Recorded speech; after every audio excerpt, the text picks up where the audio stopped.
Sir आपका थोड़ा हम नाम जाने? जी, डॉक्टर भगवान प्रसाद उपाध्याय। सर भारतीय राष्ट्रीय पत्रकार महासंघ में आपकी क्या भूमिका है सर? मैं संघ का राष्ट्रीय संयोजक हूँ। सर अभी आप जयनगर में हैं जी। कैसे जयनगर आना हुआ, इसके बारे में जानकारी? जयनगर में पिछले कई वर्षों से राष्ट्रीय प्रेस दिवस का आयोजन होता है। महासंघ के राष्ट्रीय प्रकाशन सचिव प्रोफेसर जगदीश प्रसाद यादव जी इसके मुख्य आयोजक होते हैं। उनके आमंत्रण पर आज मैं सुबह यहाँ जयनगर आया जी, और मुझे वास्तव में यह जीवित शहर लगा, एक जिंदादिल शहर जिसे कहा जा सकता है जी। जयनगर आकर बहुत दूसरी बार इधर पे आया हूँ, बहुत प्रसन्नता हो रही है। और आयोजन में राष्ट्रीय प्रेस दिवस के अवसर पर आज हमारे साथ हमारे देश दर्शन प्रकोष्ठ के प्रभारी बाबू प्रदीप सिंह जी भी साथ में हैं। हम लोग कल यहाँ से जनकपुर जाएंगे माता जानकी का दर्शन करने, और वहाँ से फिर वापस इसलिए हो जाएंगे कि परसों नेपाल में हमको पशुपतिनाथ जी का दर्शन करना था, वह नहीं हो पाएगा। कारण यह है कि वहाँ चुनाव जो चल रहा है उसके वजह से काठमांडू की यात्रा हम अचानक स्थगित कर रहे हैं। 20 नवंबर को सर वहाँ चुनाव है। हाँ, आपने बताया कि 20 नवंबर को वहाँ चुनाव है, तो इसलिए हम लोग कल शाम को वापस हो जाएंगे और परसों जयनगर से फिर हम लोग प्रयागराज के लिए प्रस्थान कर जाएंगे।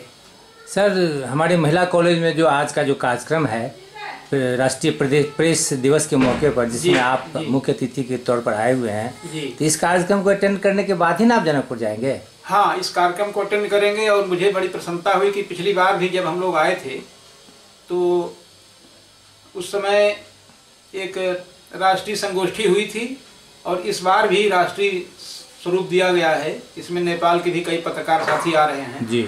आपके दरभंगा के आसपास के मधुबनी दरभंगा से भी आ रहे हैं, सुपौल से आ रहे हैं सर जी, कई पत्रकार साथी आ रहे हैं। मेरा सौभाग्य होगा कि यहाँ हम उनके सबके साथ बैठेंगे और राष्ट्रीय प्रेस दिवस के अवसर पर चिंतन करेंगे।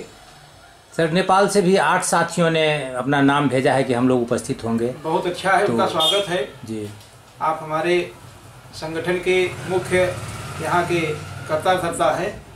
आपका आयोजन वैसे भी बहुत विशिष्ट होता है, और इस बार आपने नेपाल के साथियों को बुलाकर एक बहुत ही गरिमा बढ़ा दिया है आयोजन की। इस आयोजन को हम लोग अंतर्राष्ट्रीय कह सकते हैं। हाँ, क्यों नहीं कह सकते। हम लोग तो भाई, हमारा ये राष्ट्रीय से अंतर्राष्ट्रीय इसलिए हो गया है कि दूसरे देश के भी हमारे सम्मानित पदाधिकारी या पत्रकार बंधु आ रहे हैं। सर बहुत बहुत धन्यवाद सर। सर आपका हम थोड़ा नाम जानेंगे सर? मैं प्रदीप सिंह हूँ। भारतीय राष्ट्रीय पत्रकार महासंघ में देश दर्शन प्रकोष्ठ का प्रभारी बनाया गया है। उसके उत्तरदायित्व का निर्वहन करते हुए हमें बड़ी प्रसन्नता है कि आज मिथिला की धरती पर आने का प्रथम बार अवसर प्राप्त हुआ, और यहाँ के कार्यक्रम की जो भी गतिविधियाँ रहती थी, सक्रियता, उसकी जानकारी हमको हुआ करती थी। तो बड़े लालायित होते थे कि ऐसे कार्यक्रमों आयोजनों में शरीक हों तो बड़ी प्रसन्नता होगी। और आप सबके स्नेह से आज इस गरिमामय आयोजन के पश्चात हम लोग नेपाल की ओर आगे कदम बढ़ाने का, दर्शन करने का, माँ जानकी का प्रयास कर रहे हैं। और इस तरह के आयोजनों से भारतीय राष्ट्रीय पत्रकार महासंघ का देश दर्शन प्रकोष्ठ प्रभारी होने के नाते महासंघ के पत्रकार बंधुओं का, सम्मानित जनों का, हम पूरे देश में जहाँ भी आयोजन प्रयोजन होते हैं और जो भी हम सांस्कृतिक और भौगोलिक गतिविधियों का अध्ययन करना चाहते हैं, वहाँ रमणीय स्थलों का दर्शन करना चाहते हैं, वहाँ जाने के लिए योजनाबद्ध तरीके से ससम्मान हम लोग वहाँ पहुँचते हैं। और ये इस क्रियाकलाप में भाग लेते हुए हम लोगों को बड़ी प्रसन्नता का एहसास होता है। सर आप तो पूरे देश में, जैसे 18 राज्यों में हमारा संगठन है, तो आप तो सभी राज्यों में जाते हैं।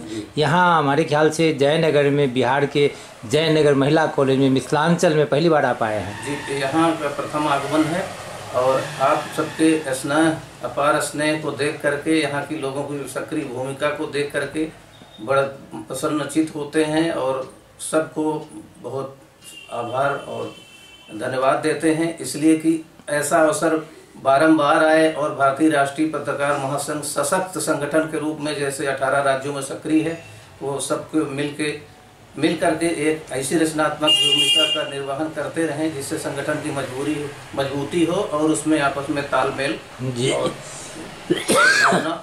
कायम रहे। जी थैंक यू सर। सर बहुत बहुत धन्यवाद। भगवान बाबू आप जयनगर में पधारे, हमारे कार्यक्रम को पार्टिसिपेट किया। आप तो बार बार आते हैं और प्रदीप बाबू को पहली बार लेकर के आए हैं, इसके लिए भी आपको धन्यवाद। असल में आपका आमंत्रण जो होता है उसको हम ठुकरा नहीं सकते, इतनी आत्मीयता है।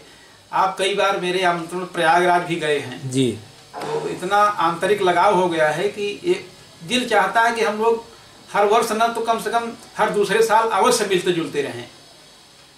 जी बहुत बहुत धन्यवाद सर। धन्यवाद सर पांडे जी अभी प्रयागराज से भगवान बाबू आए हैं, प्रदीप बाबू भी आए हुए हैं, हमारे अतिथि बन करके आए हुए हैं। वैसे तो कार्यक्रम को पार्टिसिपेट करने के लिए आए हैं, लेकिन हमारे अतिथि बन के आए हुए हैं। किस तरह से, आपको भी तो मैं बाहर दिया हूँ स्वागत के लिए, किस तरह से स्वागत इनका हो रहा है? बहुत अच्छा, आपकी व्यवस्था के अनुसार ये लोग यहाँ रात को विश्राम किए हैं जी, और सवेर से फिर जहाँ फंक्शन है उसका मुआयना भी कर लिए हैं, देख लिए हैं जो कैसे क्या तैयारी है और महसूस अच्छा कर रहे हैं लोग। बातचीत हुई है जी, साथ में आगे का कार्यक्रम भी कुछ इन लोगों का है जो आज होगा संपन्न होने। नेपाल का भी कार्यक्रम, नेपाल का भी कार्यक्रम है, आप भी साथ निभाएंगे इसमें? हो सकता है मैं भी साथ निभाऊं। जी थैंक यू सर।